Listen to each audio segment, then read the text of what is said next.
If you've recently turned 50 and suddenly your neck or jawline looks different in photos, you're not imagining it.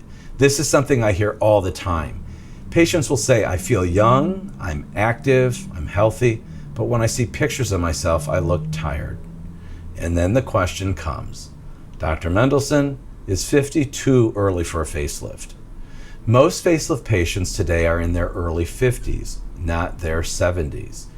That surprises a lot of people. Decades ago, patients were 65 to 70 years old.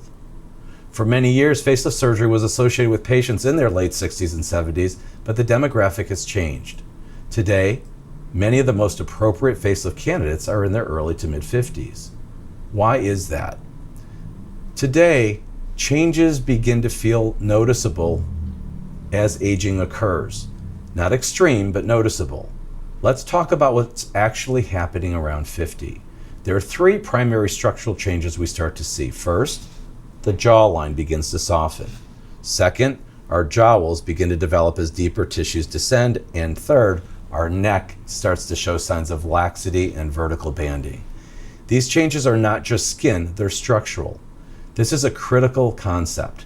Underneath the skin is a deeper layer we call the SMAS, a supportive layer of muscle and connective tissue. Over time, that layer loosens and shifts downward.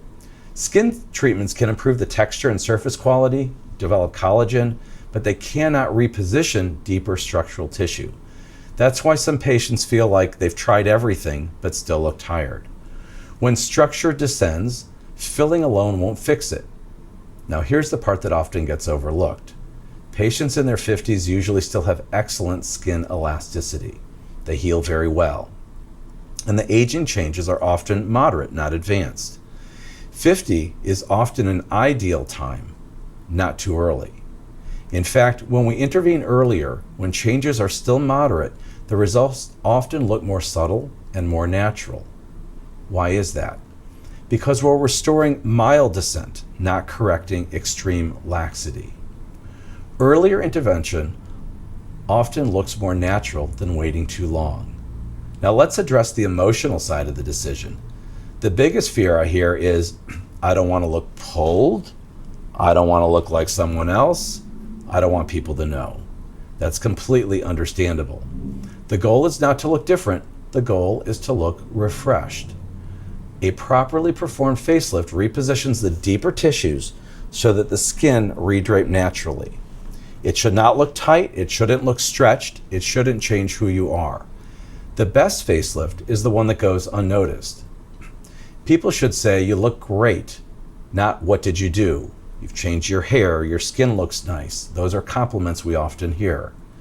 Now let's talk about a practical question many 50-year-olds ask. How do I know it's the right time? And here are some common signs that patients might notice. You avoid side profile photos. You notice jowling in certain lighting. Your neck doesn't match how youthful you feel. Fillers are no longer giving you the effect they once did. If fillers are starting to feel less effective, structure may be the issue. Another common concern, what if I'm too young and I regret doing it? That's a very thoughtful question. The key isn't age, it's anatomy. We don't operate based on a birthday, chronological age. We operate based on structural change and patient goals. Age doesn't determine candidacy, anatomy does. Now let's talk briefly about longevity.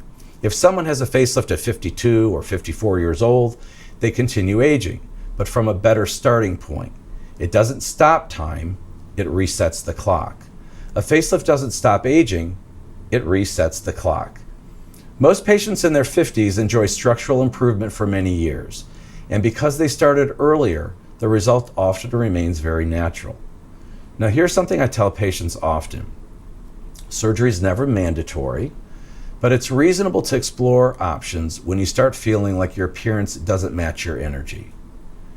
It's about alignment, how you feel and how you look. If you're in your 50s and wondering whether or not you're a candidate, we offer both in-person and virtual consultations for patients nationwide. Many of our patients travel to Cincinnati for surgery.